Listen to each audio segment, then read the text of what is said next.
धन्यवाद news media जों लोगोसे गासै निउज नायगिरि बिथांमोननिसिम जोंनि एक्सएनडीबी फोरनिफ्राय खुलुमनायखौ जासिहरनाय जाबाय। जोंनि दिनैनि बे निउज मीडियायाव बुंनायनि मेन खारना बेनो, नोंथांमोनखौ लेंहरनायनि मेन खारना बेनो, थांनाय 15 तारिखआव दिल्लीयाव बर'लेण्ड महोत्सव खुंनाय जादोंमोन। बेवहाय जोङो भारतनि प्रधानमन्त्री नरेन्द्र मोदी बिथांनि माखासे बाइकखौ जों नुनो मोनदों, लेक्चारखौ नुनो मोनदों। आरो बे लेक्चारखौ खोनानानै जों ओरैबायदि मोनसे आसुरित फिलिंस खालामदों आरोना। ओरैबायदि बुंबाय नरेन्द्र मोदी बिथाङा जोंनि एक्स-एनडीबी फोरनि थाखाय 1500 कोटी थाखा भारत सरकारा हरदों होननानै। दा बेखौनो जों दिनै आसुरित जादों। बे 1500 कोटी थाखाखौ लाबोनानै जोंनि बिटिसिनि सीएम प्रमद बर' बिथांजों लोगोसे नैबे बिटिआर सालायगिरि दैदेनगिरि बिथांमोन इउजि ब्रह्म, रोंगोरा नार्जारी, गोविंद बसुमतारी, रनजित बसुमतारी बिथांमोना बे फैसाखौ लाबोना बहा दोनखुमा फैखो? जोंनि कुइसना बे। बिथाङा दिनै नरेन्द्र मोदी बायदि सासे भारतनि प्राइम मिनिस्टाराथ' नंखाय खोथा बुङा, फैसाखौथ' हरमारदों। किन्तु बिथांमोनहा गावसोरखौनो ओरैबायदि बुंनानै लाबाय प्राइम मिनिस्टार बिथांनि सिगाङावहाय, एक्स-एनडीबी फ्रालायनो माने गासिबो फैसाखौ मोनजोब्बाय, 4000नि बारा मानसिया फैसा मोनबाय होननानै बुंदों। किन्तु बे फैसाखौबो ओरैबायदि होदों, नंगौ माखासेया मोनदों किन्तु बियो लन हिसाबै मोनदों आरो माखासेया मोनाखै। आरो बेखौ गभर्नमेन्टनो बा बेंकनो बै जाय मोनगिरि बिथांमोनहा होफिननांगौ आरो बे मोनसे। आरो एक्सग्रेसिया जाय मुंख्लं न'खरफोर, बे न'खरफोरनो गासिबो 5 लाख फैसा हरजोब्बाय होननानै बिथांमोनहा बुंदों। किन्तु बेथ' नंखाय, बेथ' नंखाय। जोंनि तामुलपुरावनो अनेक, मथा मथि तामुलपुरावनो 400-500सो मार्टियार न'खर दङ, बिथांमोननो दिनै सासेबो मोनाखै। जों नाम मख'नानै बुंनो हायो, सेनियर बेवहाय लिडार बाबुल बर' होननाय दङ, बिथाङा जुडिशियेलमोन, काउन्सिलनि जुडिशियेलमोन, बिथाङा मोनाखै। थिग बेबायदिनो प्रफुल्ल नार्जारी होननाय दं, डिम्बिस्वर ब्रह्म होननाय दङ, फरेन बर' होननाय दङ। थिग बेबायदिनो गोबां तामुलपुरावनो 500-600 जनसो मार्टियार न'खर दं आरो बिथांमोना होआखै। बेवहाय अबे रावजों बिथांमोनहा बिदि बुंनो हाखो? ओंखायनो जों आसुरित जादों आरो बहा 1500 कोटी थाखाखौ लाबोनानै बहा होखो? आरो मोनसे खोथाखौ बुंदों, माने बे एक्स-एनडीबी फोरनोलायनो माबा पुलिसाव साकरि होजोब्बाय। बेनिखायनो प्रमद बर' बिथांखौ जोङो कुइसन खालामदों, आसाम पुलिसाव बिथाङा सोर एसपिनि आन्डाराव बबे डिस्ट्रिक्टआव जोंनि एक्स-एनडीबी गथ'फ्रा आईसी कनस्टेबल अफिसार जानानै मावनानै दं, बेखौ जोंनो लिस्ट होथों।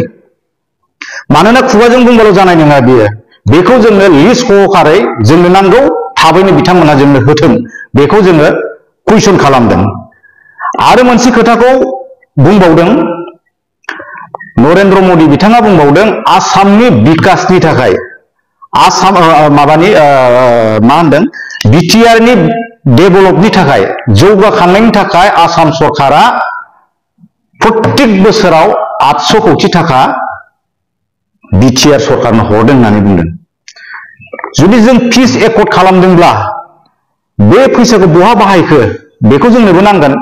बोसोरावनो जुदि 800 कोटी जुदि फैसा हरदोंब्ला, मथा मथि दा बोसोरब्रै जाबाय नङा होमबा?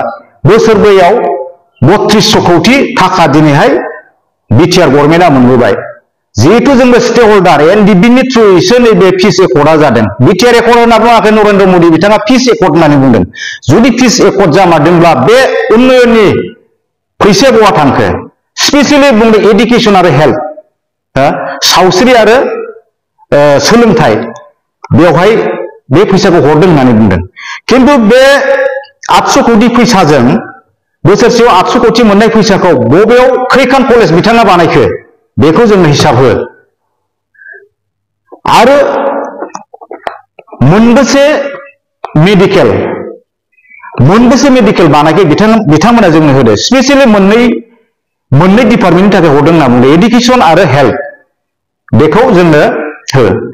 जि समाव नरेन्द्र मोदीया मानगोनां भारतनि प्राइम मिनिस्टार नरेन्द्र मदिया जिथिया खोथा बुंदोंमोन एनडिबि फोरनो बिदि बिदि होबाय होननानै एनडिबि फोरनो साकरि होबाय एनडिबि फोरनो एक्स ग्रेसिया होबाय थांनानै थानाय माबाफोरनो फैसा होबाय होननानै 4 लाख करि होबाय होननायाव आरो जेल मुक्त जाबाय केस जोबजोबबाय होननायाव दिनै इउजि ब्रह्ममोनहा दिपेन बर' बिथांमोनहा प्रमद बर'मोनहा ओरैबायदि आखाइ खबबाय जोंथ' लाजिदों बबेयावहाय नुखो बिथांमोनहा बे गासिबो जाजोबबाय होननानै बबेयावहाय पुलिस साकरि होखो बिथांमोनहा बेनिखायनो जों बुंदों ओरैनो बुंबा जानाय नङा प्रमद बर' इउजि ब्रह्म गबिन्द बसुमतारी रन्जित बसुमतारी दिपेन बर'मोनहा जोंनो डकुमेन्ट सहकारै लिस्ट सहकारै जोंनो होथों बबे डिस्ट्रिक्टआव जोंनि एक्स एनडिबिफ्रा सोर एसपि नि आन्डाराव आइसि ना कनस्टेबल ना असि जानानै दं ना अफिसार जानानै साख्रि मावनानै दङ बेनि हिसाबखौ जोंनो होथों हायोबा बिथांमोना जों लाजिदों बिथांमोना जि बिराद आखाइ खबलाबायदों खिन्थु प्रमद बर' नोंथांखौ जोङो कुइसन खालामदों नोंथांखौ जों बुंदों बे हिसाबखौ नोंथाङा सानसे नङा सानसे जोंनो होथारनांगोन खारन नोंथांनि पावारा सानफ्रामबो जुगामि नङा जों ओरैबायदि लाजिनाय मोनदों सानसे समाव जोङो हाई स्कुलाव फरायनाय समाव भारत जारिमिन जों फरायनो मोनदोंमोन भारत जारिमिनाव औरंगजेबा मा खालामदोंमोन गावनि फंबायफोरखौ बुथारजोबनानै गावनि बिफा शाहजाहानखौ बे जेलाव लाइफ टाइम जेलाव दोननानै बे राजा जादोंमोन थिग बेबायदिनो दिनै प्रमद बर'आ जोंनि एनडिबि सेंग्राफोरखौ गोथाङै बुथारबाय थांनानै थादोंब्लाबो दिनै एनडिबिनो एक्लेसिया एनडिबिनो रिहेबिलिटेसन होनांगौब्लाबो बेखौ बिथाङा दिनै होआखै जोंनि एकाउन्टआव लिरना लाबोखानाय बायदि जोंनि सेंग्राफोरनो स्पेशल रिक्रुटमेन्ट होनांगौमोन आर्मि मिलिटारि पुलिस बैसो थानाय मानसिफोरखौ बेखौ बिथाङा सासेबो होनो हायाखै जेलाव दोनबाय गोथां बिथांमोना थैनानैनो दङ बिथांमोनखौ दिनै बुथारदोंना बुथाराखै प्रमद बर' बिथाङा दिनै जायनिखि जोंनि आन्दलननि फाउन्डार लिडार बे लिडारखौ शाहजाहान बायदि जेलाव जोबथेनानै दोननानै बिथाङा बे औरंगजेबनि आखुजों दिनै जोंनि बिटिसिखौ सासन खालामदों आरो बिटिसिआव दिनै दुखुनिसो माखासे देंखो दामहोदों बिथाङा दिनैहाय बेनिखायनो बुंदों प्रमद बर' जोंनो हिसाब नांगौ 1500 कौटिखौ बहा गारखो बहा बाहायखो आरो जोंनि एनडिबिखौ प्राइम मिनिस्टार बिथांनो नोंथाङा बुंनाय बायदिनो नोंथांमोनाथ' बुंदों दिनै एक्स एनडिबिफोरखौ पुलिस मिलिटारियाव बा आसाम पुलिसाव सोबाय होननानै नोंथांमोना बुंदों बिनि थाखायसो दिनै नरेन्द्र मदि बिथाङा दिनै बे बर'नि महा उत्सब दिल्लीयाव स्पष्ट भाबै बे खोथाखौ बुंनो हादों ओंखायनो जोंनो नोंथाङा थाबैनो जोंनि बे एनडिबि एक्स एनडिबि केडारफ्रा बबे डिस्ट्रिक्टआव सोर एसपि नि आन्डाराव कनस्टेबल जानानै दं ना असि आइसि अफिसार जानानै दं नोंथाङा लिस्ट सहकारै डकुमेन्ट सहकारै जोंनो स्पष्ट खालामनानै होनांगौ बेखौ जों दिनै नोंथांमोननाव प्रमद बर' इउजि ब्रह्म दिपेन बर' गबिन्द बसुमतारी आरो रन्जित बसुमतारी नोंथांमोनखौ जोङो स्पष्ट खालामनो थाखाय जों दिनैहाय तामुलपुरनिफ्राय एक्स एनडिबि जानाय नोंथांमोनखौ स्पष्ट होनो थाखाय जों खावलायदों गोजोन्थों।